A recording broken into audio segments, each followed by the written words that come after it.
Salutations, j'espère que vous allez bien. On se retrouve pour cette huitième partie consacrée aux conversions de type avec le langage Java. Alors, je vais essayer d'aller directement au concret puisque cet épisode il ne va pas prendre beaucoup de temps puisqu'on va tout simplement apprendre à convertir un type de variable ou un type de data si vous voulez dans un autre type. Alors, comme je vous ai montré ici dans les commentaires, nous avons deux sortes de types. Nous avons deux types justement de conversion. Nous avons donc le type élargissement de la fonte, dite automatique, qui nous permet de faire la conversion d'un type plus petit en un type de taille plus grande. Donc de byte en short, en char, en int, etc. Ça, c'est une façon donc de plus petit ou plus grand. Ça va donc ça se convertit d'une manière automatique. Tandis que le rétrécissement, alors je vais y arriver, tandis que le type rétrécissement, oh là là, je vais y arriver, rétrécissement de la fonte dite manuelle, excusez-moi, je vais y arriver, c'est vrai que c'est compliqué ce mot, manuellement, ça nous permet justement de faire exactement le contraire de ce que fait donc, la première fonte. Donc ça veut dire que ça nous permet de convertir un type de plus grand au plus petit. Mais ça, on doit le faire d'une façon manuelle puisque Java ne le permet pas. Alors, dans un premier temps, nous allons voir ça tout de suite dans un cas pratique. Je vais déclarer ici une variable, on va dire une variable integer. Je vais mettre int, ensuite nb égale à 10, d'accord? Ensuite, voilà, donc j'ai ici ma variable de type integer. Donc si je tape un petit système println, alors je vais enregistrer. Si je fais un println sur int, donc un système println sur la variable nb, vous devinez très bien ce que ça va me retourner, mais je vais quand même le faire, hein. Donc je compile et j'exécute, ça me renvoie donc le nombre 10, d'accord, en entier.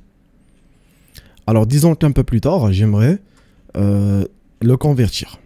Alors ce que je vais faire, c'est que je vais écrire ici donc double et dire par exemple nb2, voilà, égale à nb, tout simplement, à la variable nb.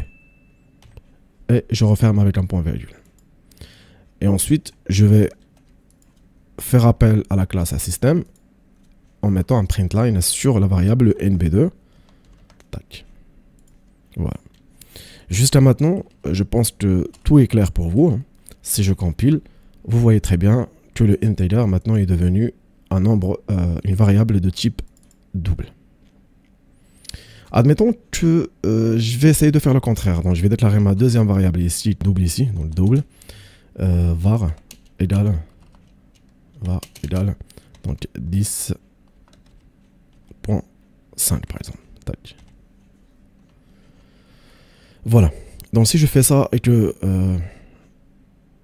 si j'essaie de convertir à ce niveau-là en mettant par exemple, je vais déclarer une variable par exemple en mettant int var2, d'accord, égale à var, d'accord.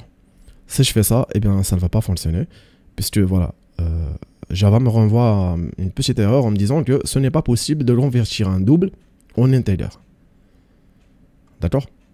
Nous avons vu tout à l'heure donc comment faire donc la première manipulation, donc élargir la fonte, c'est-à-dire la conversion automatique d'un integer qui se situe à ce niveau-là en double, donc en petit, et je l'ai converti automatiquement en un nombre beaucoup plus grand qui est le double.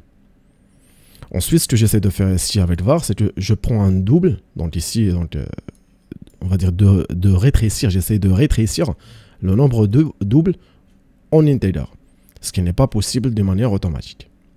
Donc ce que je dois faire ici au niveau du var, c'est que je dois le préciser, je dois mettre ici donc un guillemet, en mettant int et refermer. Tac. Voilà, donc je déclare dans un premier temps ma variable qui est de type integer, ensuite égale, et je lui dis que tu vas prendre la variable var qui est à la base de type double, et la convertir en integer. Donc je veux que la var2 prenne en valeur une variable qui sera de type integer. Donc je le force en quelque sorte, voilà. Ensuite, voilà, je compile et j'exécute. Et vous voyez très bien, ça me retourne...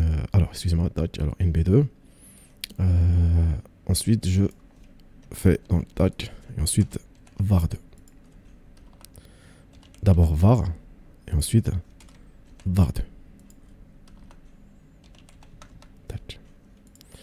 Alors, je clear, ensuite j'exécute, je compile et j'exécute. Voilà, vous voyez très bien. Donc, nous avons 10.5 qui est converti en var2, qui est donc tout simplement le 10. Voilà. Donc, j'espère que vous avez compris le principe de la conversion automatique et la conversion manuelle. Donc, quand on veut convertir un nombre donc de plus petit au plus grand, eh bien, ça se fait de manière automatique. Il suffirait tout simplement de déclarer, par exemple, une variable byte ou short, par exemple, qu'on veut, par exemple, convertir en integer ou en float, etc. Et mettre tout simplement, par exemple, ici, comme le cas ici, j'ai la variable nb qui est de type integer.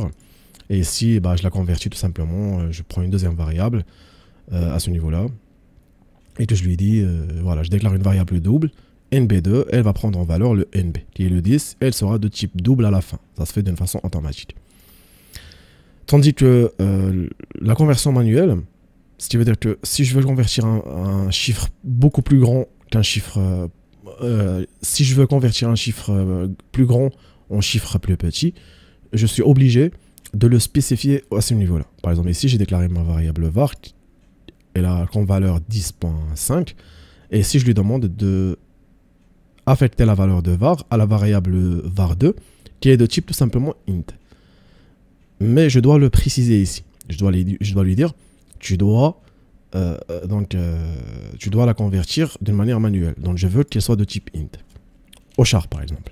Ceci étant dit par là, on peut prendre n'importe quelle valeur du moment qu'elle soit plus grande. Bah voilà, j'espère que vous avez compris le principe de la conversion. Si vous avez des questions, n'hésitez surtout pas à me le faire savoir dans l'espace commentaire. Je vous aiderai avec plaisir. Et sur ce, je vous dis à la prochaine vidéo. Ciao.